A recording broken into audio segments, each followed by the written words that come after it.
હાલો મિત્રો, જય માતાજી, જય શ્રી કૃષ્ણ. કેમ છો બધા? મજામાં?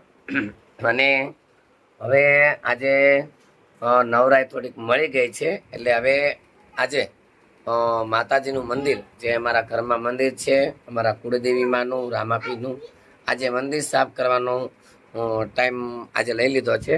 તો આજે હવે આપણા આ મંદિરના ધૂજાડા કરવાના છે. હા, આજે મંદિરના હવે ધૂજાડા આપણે શરૂ કરવા છે. તો બધા માતાજીને સરસ મજાના નવડાવી દઈ, કપડાં સરસ ધોઈને વિચરી, એનું સિંહાસન ને બધું ધોઈ વિચરી અને સરસ એકદમ ક્લીન કરી નાખવું.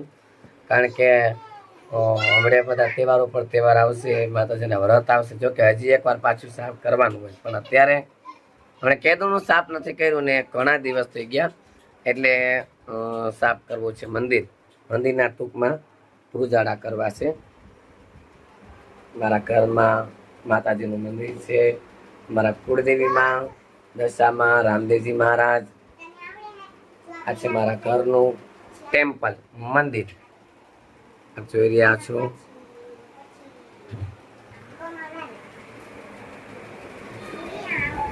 બાંદ્રા ધામનું નામ સાંભળ્યું જે છે. ઉગારામ બાપુનો પણ, ગુરુદેવનો પણ ફોટો અમારા ઘરે છે.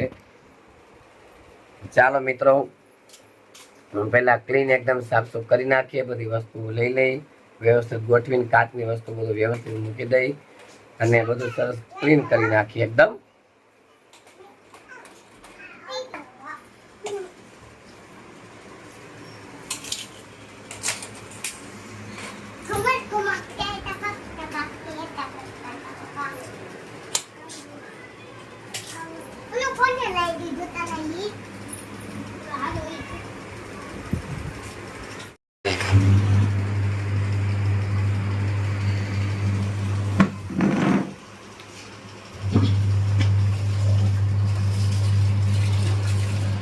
તો મિત્રો, જો હવે મંદિર આપણે ખાલી કરી નાખ્યું અને કચરો હતો, ધોજાડા હતા, એ બધું સાફ કરી નાખ્યું.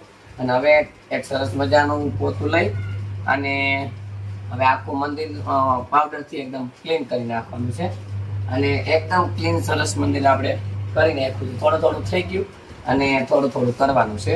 એટલે એકદમ સાફ બધું ક્લીન કરી અને વળી પાછું આપણે મંદિરને પાછું હરખી ગોઠવણી કરવાની છે.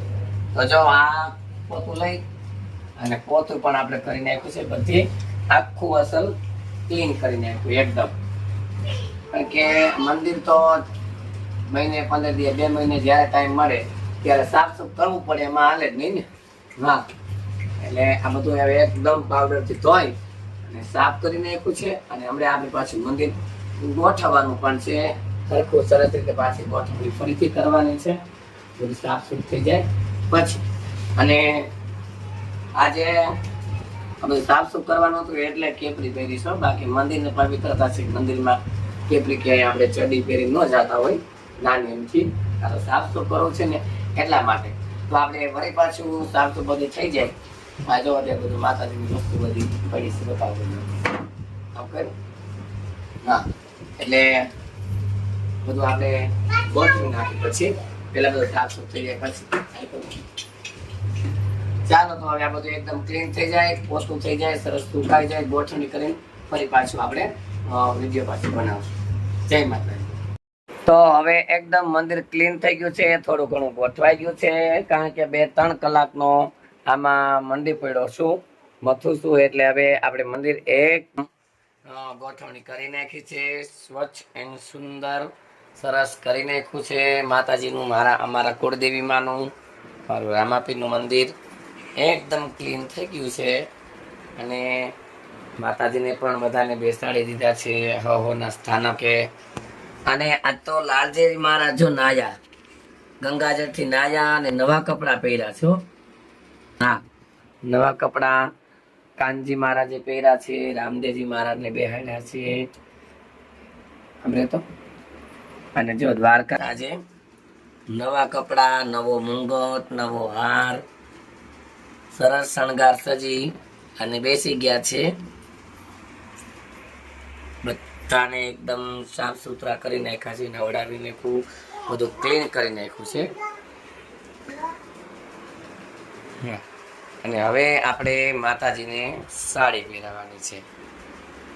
દશામાને સાડી પહેરાવવાની છે, બીજા કપડાં માતાજીને બીજી સાડી પહેરાવવાની છે. તો આપણે એ સાડી માતાજીને પહેરાવી દઈએ.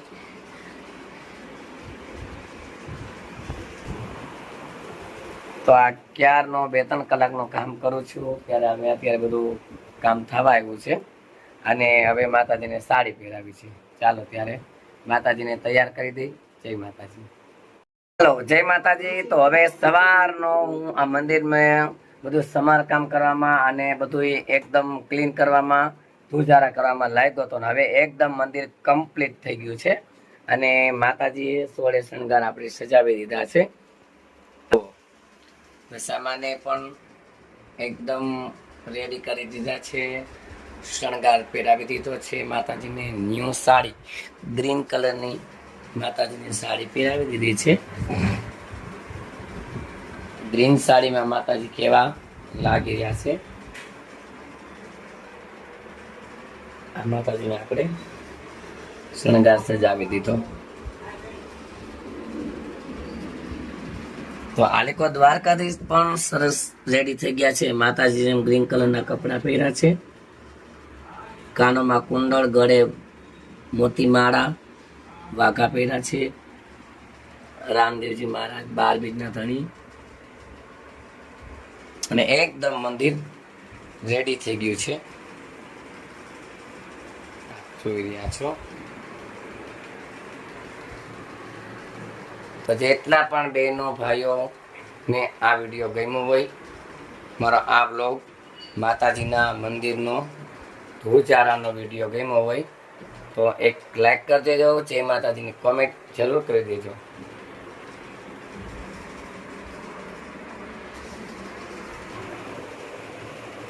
જય માતાજી, જય રામાપીર, જય શ્રી કૃષ્ણ.